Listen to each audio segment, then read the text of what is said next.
Imagine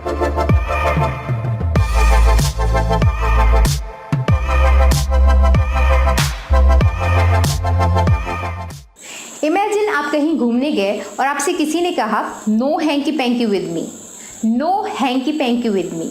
या अगर आपसे कोई ये बोल दे कि we go out for dinner once in a blue moon, once in a blue moon. या सिंपली आपसे कोई ये बोले she is improving her health by leaps and bounds, या फिर there is not an iota of truth in your story, तो an iota of, hanky panky, once in a blue moon, leaps and bounds. By leaps and bounds, ये सारे idioms हैं जो आपकी language को बहुत इम्प्रूव्ड बनाते हैं। अगर आप सिंपली ये बोलना चाहें कि उसकी तबीयत बहुत तेज़ी से सुधर रही है, तो आप क्या बोलेंगे? आप बोलेंगे she is improving her health very fast और वेरी क्विकली। बट अगर उसके प्लेस पे आप ऐसा बोले she is improving her health by leaps and bounds, तो कितना डिफरेंट है, राइट? बहुत डिफरेंस है ना दोनों चीज़ों में। यही डिफरेंस होता है एक मीडियम और एक हाई लेवल के स्पीकर में। तो अगर आप भी एक हाई लेवल का इंग्लिश स्पीकर बनना चाहते हैं तो इस वीडियो को एंड तक जरूर देखिएगा। हेलो एवरीवन, मैं हूं सोनम इन्फॉर्मेशन सेंटर में आप सभी का स्वागत है। तो इस वीडियो में मैं आपको 28+ इंग्लिश इडियम्स और फ्रेसेस बताने वाली हूँ जो कि बहुत ज़्यादा यूज़फुल है, बहुत ब्यूटीफुल इडियम्स और फ्रेसेस हैं। इन्हीं सारी फ्रेसेस और इडियम्स को यूज़ करके सबकी लैंग्वेज इंप्रूव लगती है। मुझे पर्सनली इडियम्स यूज़ करना बहुत पसंद है इंग्लिश में, तो अगर आप भी ये सीखना चाहते हैं इस वीडियो को एंड तक जरूर देखिएगा। एंड बाय द वे, अगर आपको फ्रेसेस एंड इडियम्स के बीच में डिफरेंस नहीं पता तो इस वीडियो के एंड में मैं आपको इन दोनों का डिफरेंस भी बता दूंगी। तो चलिए ज़्यादा टाइम वेस्ट नहीं करते हैं और सीखते हैं 28+ इडियम्स एंड फ्रेसेस जो किसी की भी लैंग्वेज को बहुत इंप्रूव कर सकते हैं। Let's start the video. तो सबसे पहला इडियम है हमारी लिस्ट में हाई टाइम। हाई टाइम एक बहुत ब्यूटीफुल इडियम है जिसको बहुत ज़्यादा कॉमनली यूज़ किया जाता है। इसका मतलब होता है किसी भी काम को करने का सही समय। एग्जाम्पल देखिए, it's high time that you should start looking for a job. It is high time that you should start looking for a job, यानी ये सही समय है कि तुम्हें नौकरी की तलाश शुरू करनी चाहिए। या फिर सेकेंड एग्जाम्पल ऐसा हो सकता है, it's high time that you should focus on your studies, यानी ये बहुत सही समय है कि तुम्हें अपनी स्टडीज़ पर फोकस करना चाहिए। तो हाई टाइम एक बहुत यूज़फुल इडियम है। नेक्स्ट इडियम है ब्रेन वॉश। ये भी बहुत ज़्यादा बोलचाल में यूज़ होने वाला इडियम है जिसका मतलब होता है ज़बरदस्ती, यानी फोर्सफुली किसी के विचारों या किसी की भी सोच को बदलना। जैसे कोई इंसान किसी के बारे में पॉजिटिव सोचता हो तो आप उसके सामने उस इंसान के बारे में नेगेटिव बोल बोल के उसकी सोच को फोर्सफुली बदल दें, तो उसको हम बोलेंगे ब्रेन वॉश करना। एग्जाम्पल देखिए, don't let advertisements brain wash you. Don't let advertisements brain wash you, यानी विज्ञापनों को अपना ब्रेन वॉश ना करने दें। इसका मतलब विज्ञापनों को ज़बरदस्ती अपनी सोच ना बदलने दें। या फिर आप सेकेंड एग्जाम्पल ऐसा बोल सकते हैं कि he has brainwashed her. He has brainwashed her, यानी उसने उसका ब्रेन वॉश कर दिया है या उसकी सोच को बदल दिया है। तो ब्रेन वॉश भी एक बहुत बोलचाल वाला इडियम है, बहुत यूज़फुल है। नेक्स्ट इडियम है हमारी लिस्ट में it's no joke. It's no joke, जैसा कि सिंपली समझ में ही आ रहा है कि इसका मतलब होता है कि ये कोई मजाक नहीं है। एग्जाम्पल देखिए, it's no joke trying to find a job these days. It's no joke trying to find a job these days, यानी इन दिनों नौकरी पाने की कोशिश करना कोई मजाक नहीं है, जो कि एक्चुअली है। ये अभी कोरोना का टाइम चल रहा है, सबकी जॉब्स जा रही हैं, तो it's no joke to find a job, right? Second example आप इसके ऊपर ऐसा बोल सकते हैं, it's no joke passing an IAS examination. It's no joke passing an IAS examination, यानी IAS एग्जामिनेशन को पास करना कोई मजाक नहीं है। तो इट्स नो जोक भी एक अच्छा इडियम है जिसको आप यूज़ कर सकते हैं। नेक्स्ट इडियम है हमारे लिस्ट में N iota of. N iota of का मतलब होता है ज़रा सा भी, या रत्ती भर, या बिंदु मात्र। एग्जाम्पल दिखेंगे तो आपको ज़्यादा समझ में आएगा। There is not an iota of truth in your story. यही एग्जाम्पल मैंने आपको इंट्रोडक्शन में भी दिया था। तो there is not an iota of truth in your story का मतलब होता है तुम्हारी कहानी में रत्ती भर भी, यानी ज़रा सी भी सच्चाई नहीं है। या सेकेंड एग्जाम्पल आप ऐसा बोल सकते हैं, we have not an iota of proof against her. We have not an iota of proof against है, यानी उसके अगेंस्ट हमें ज़रा सा भी प्रूफ नहीं है हमारे पास। ये भी एक अच्छा इडियम है, अगर आप चाहें प्रैक्टिस करें तो इसे आप अपनी लैंग्वेज में कॉमनली यूज़ कर सकते हैं। नेक्स्ट इडियम है हमारी लिस्ट में spill the beans. Spill the beans का मतलब होता है भेद खोलना या फिर रहस्य उजागर करना, यानी किसी भी सीक्रेट को किसी के सामने ला देना। एग्जाम्पल देखिए, this is a secret, this is a secret, don't spill the beans to anybody. This is a secret यानी ये एक रहस्य है, ये एक सीक्रेट है। Don't spill the beans to anybody यानी किसी के सामने इस रहस्य को उजागर मत करना। Spill the beans. या सेकेंड एग्जाम्पल आप ऐसा बोल सकते हैं, who spilled the beans about her affair to her family. Who spilled the beans about her affair to her family, यानी उसकी फैमिली के सामने उसके अफेयर का रहस्य किसने उजागर किया। तो ये भी एक अच्छा एग्जाम्पल है और ये एक अच्छा इडियम है जिसको आप प्रैक्टिस से लैंग्वेज में यूज़ कर सकते हैं अपनी। नेक्स्ट इडियम है हमारी लिस्ट में be in A dilemma. Dilemma का मतलब मैं बहुत बार आपको बता चुकी हूँ, इसका मतलब होता है दुविधा, राइट, असमंजस।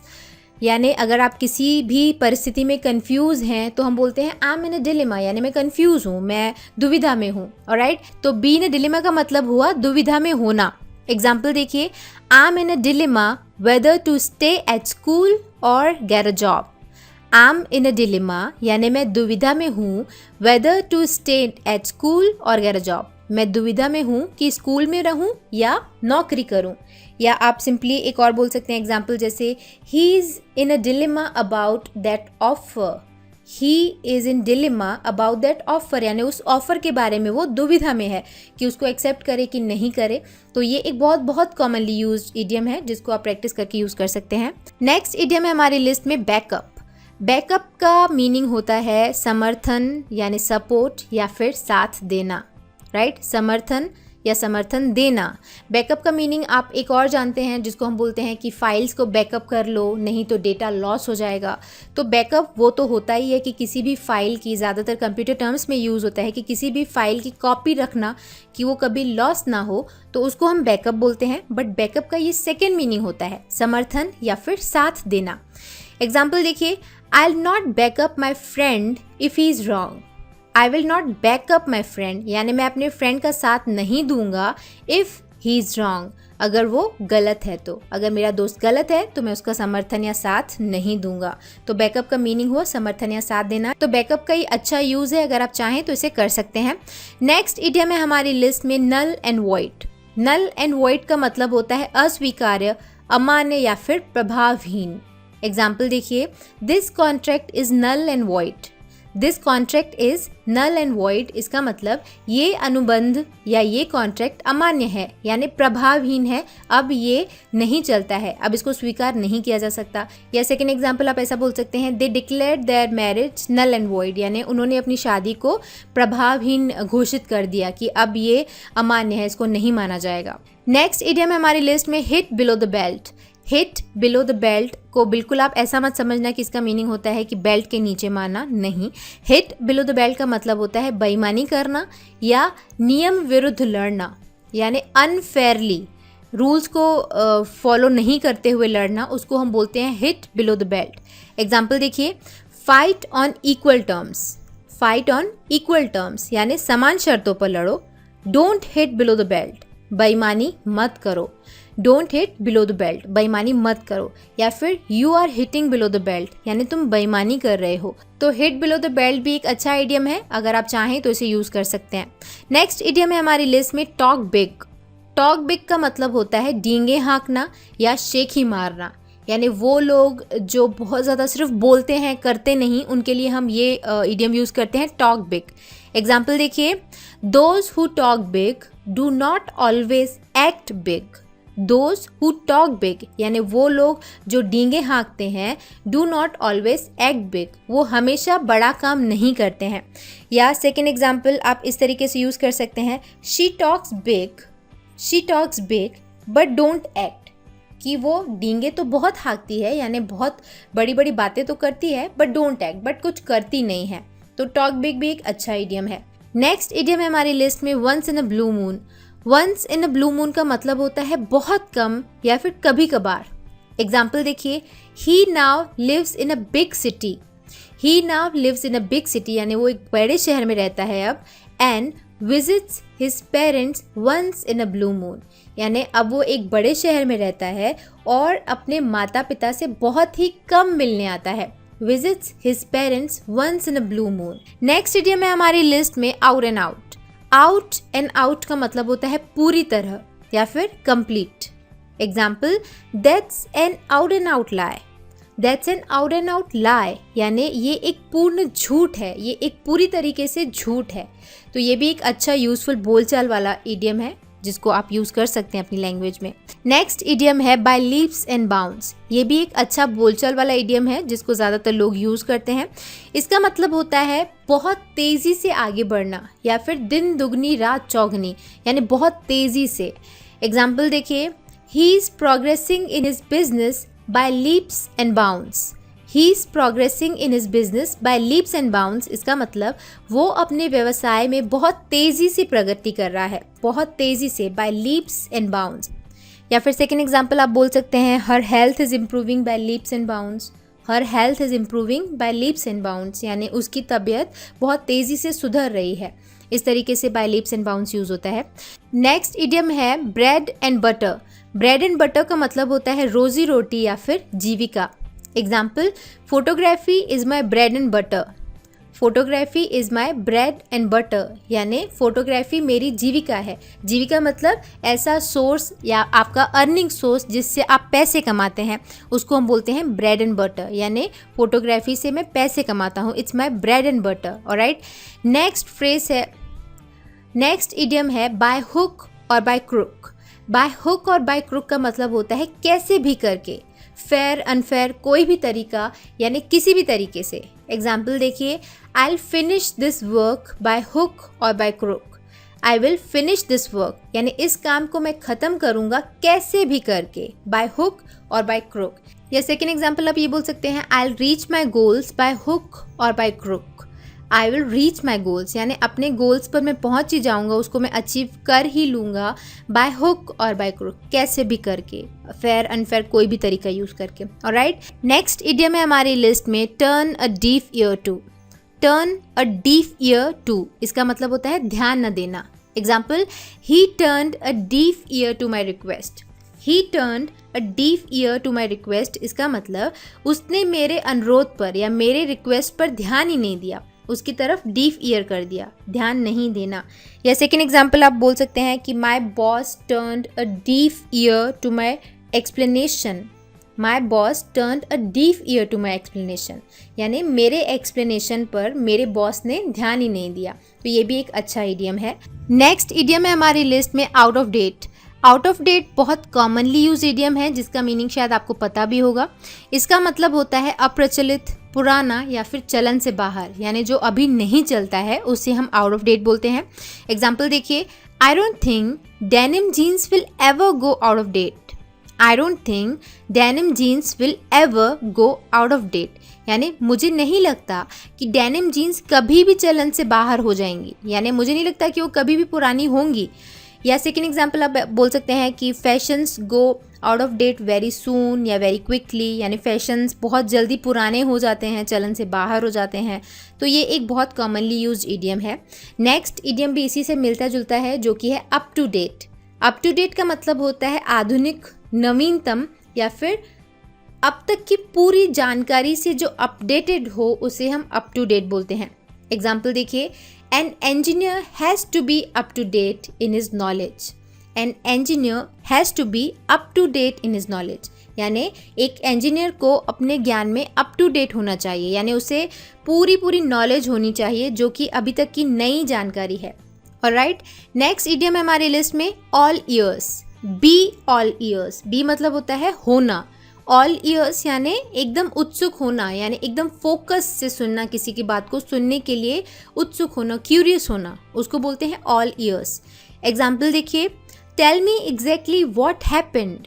आई am all ears. Tell me exactly what happened इसका मतलब मुझे ठीक ठीक बताओ कि क्या हुआ। आई एम ऑल ईयर्स, मैं सुन रहा हूँ। या सेकेंड एग्जाम्पल आप ऐसा बोल सकते हैं कि everyone was all ears as soon as I mentioned about the price. Everyone was all ears यानी सब लोग बहुत ध्यान से सुनने लगे, सुनने के लिए एक्साइटेड हो गए।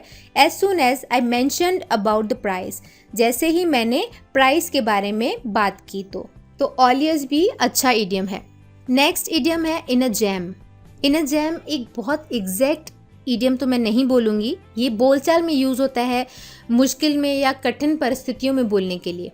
एग्जाम्पल देखिए, जैसे he has got himself into a jam.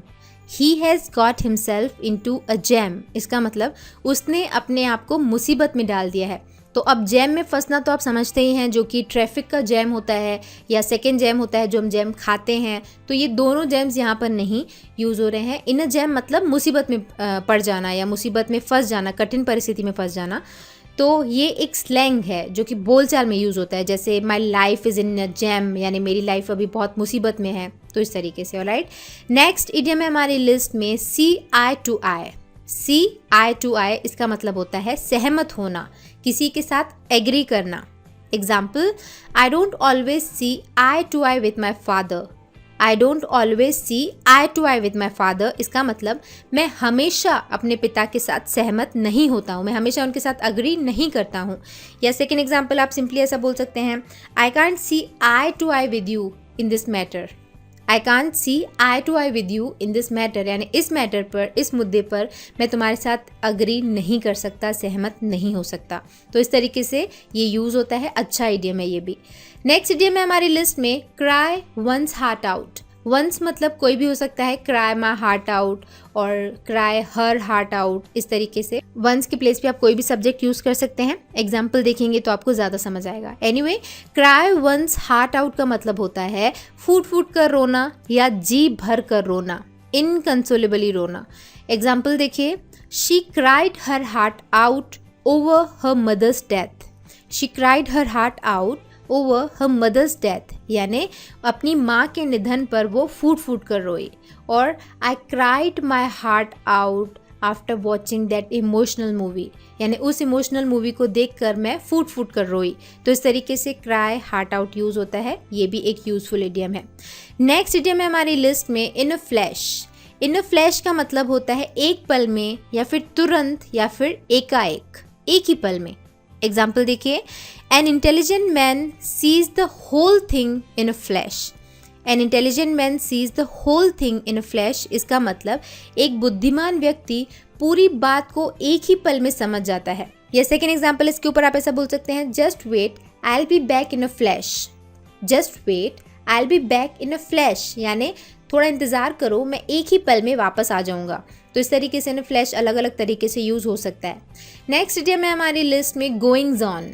Goings on का मतलब होता है घटनाएं या फिर गतिविधियाँ, यानी जो चल रहा हो। ऑलराइट, जैसे इसका हम एक और मीनिंग बोलते हैं इंग्लिश में हैपनिंग्स।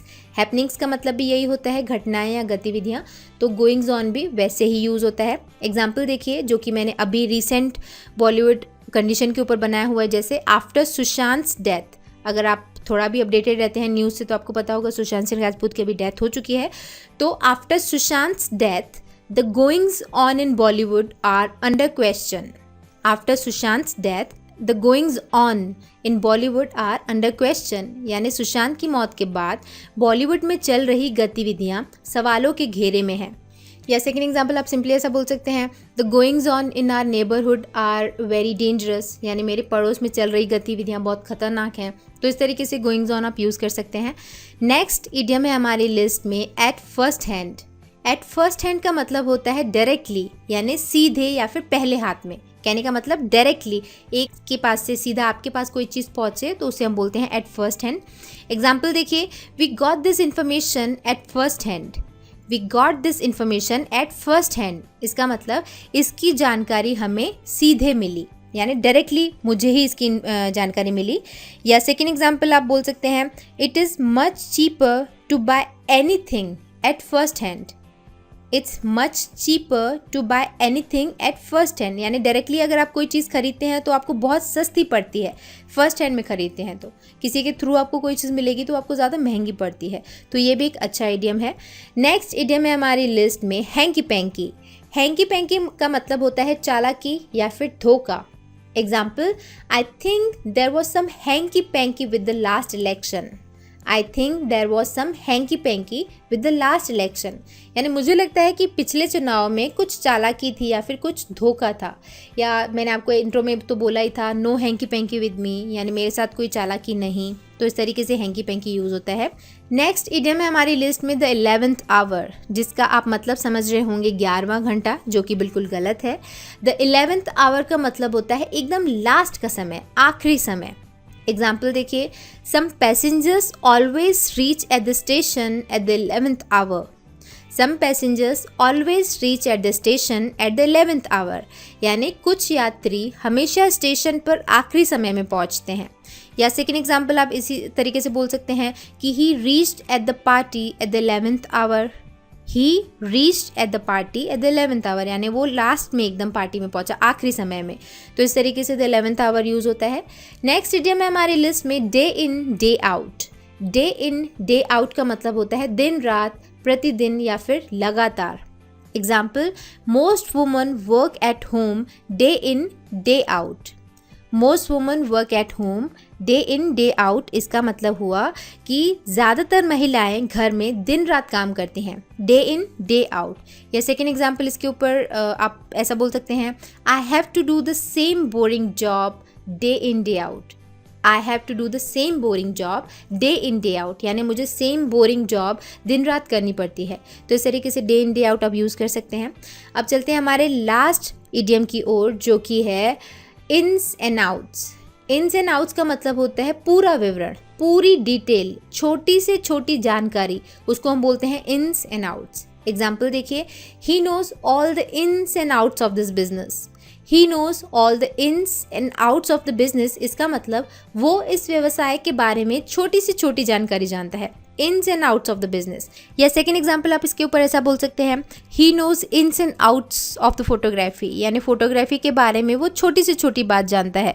तो इस तरीके से इन्स एंड आउट्स यूज़ होता है। ये भी एक बहुत अच्छा इडियम है और मुझे लगता है कि सारे के सारे इडियम्स बहुत यूज़फुल हैं। तो अगर ये वीडियो आपको अच्छा लगा तो इसे लाइक शेयर ज़रूर करिएगा। ओके, सो ये वीडियो सिर्फ यहीं तक था। मुझे उम्मीद है इस वीडियो में बताए गए फ्रेजेस एंड इडियम्स आपको पसंद आए। अगर ये वीडियो अच्छा लगा तो इसे लाइक और शेयर करना मत भूलिएगा। एंड एज प्रॉमिस्ड, मैंने आपको जैसा कहा था कि इस वीडियो में मैं आपको इडियम्स एंड फ्रेजेस का डिफरेंस बताऊंगी। So here we go. तो देखिए, फ्रेजेस क्या होते हैं? फ्रेजेस होते हैं टू या मोर देन टू वर्ड्स का कलेक्शन, राइट? जैसे इन अ वे, इस तरीके से। इन फ्रेजेस का या इन वर्ड्स के कलेक्शन का कोई पर्टिकुलर मीनिंग नहीं होता, ये अपने आप में इनकम्प्लीट होते हैं और ये तब तक कंप्लीट नहीं माने जाएंगे या तब तक यूज़फुल नहीं होंगे जब तक आप इनके साथ कोई अदर वर्ड्स का यूज़ नहीं कर लेते, राइट? जबकि इडियम्स क्या होते हैं? इडियम्स भी कुछ वर्ड्स का कलेक्शन होते हैं बट इनका कोई मीनिंग होता है। जैसे once in a blue moon. Once in a blue moon एक इनकम्प्लीट सेंटेंस नहीं है, इसका एक मीनिंग है। वंस यानी एक बार, इन ब्लू मून नीले आसमान में एक बार। पर इडियम्स का एग्जैक्ट मीनिंग वो नहीं होता जैसा कि उन वर्ड से नज़र आता है। जैसे once in a blue moon का वो मीनिंग नहीं है जो मैंने अभी आपको ट्रांसलेशन दिया। इसका मतलब होता है बहुत रेयरली, बहुत कम बार, कभी कभी। तो इस तरीके से इडियम्स और फ्रेजेस का डिफरेंस होता है और दोनों ही बहुत यूज़फुल होते हैं, दोनों ही लैंग्वेज को स्टैंडर्ड बनाते हैं। तो आई थिंक ये डाउट आपके लिए क्लियर है। अगर इस वीडियो को लेकर और भी कोई आपके डाउट है या इस डिफरेंस को लेकर आपका कोई डाउट है तो नीचे आप मुझे कमेंट सेक्शन में पूछ सकते हैं। मैं कोशिश करूंगी आपको आंसर करने की। एंड इस वीडियो में बताया गया कौन सा फ्रेज या इडियम आपको बहुत ज़्यादा पसंद आया वो नीचे कमेंट सेक्शन में लिखना मत भूलिएगा। I will wait for your comments, alright? And do not forget to share the video. हो सकता है किसी को वीडियो पसंद आया और किसी के काम का हो। Sharing is always caring, so do not forget to share the video. And one more thing, अगर आप इस चैनल पर पहली बार आए हैं तो इन्फॉर्मेशन सेंटर को सब्सक्राइब किए बिना मत जाइएगा, क्योंकि हम यहाँ पर इंग्लिश सिखाते हैं फ्री ऑफ कॉस्ट एंड कोशिश करते हैं कि इंग्लिश स्पोकन बेस्ड हो। स्पोकन इंग्लिश सीखने वालों के लिए बहुत इंपॉर्टेंट चैनल है ये, तो इसको सब्सक्राइब करना मत भूलिएगा। Alright, now it's time for me to sign off. मिलते हैं हमारे अगले वीडियो में एक और नए टॉपिक के साथ। See you in next video. Bye bye, thanks for watching.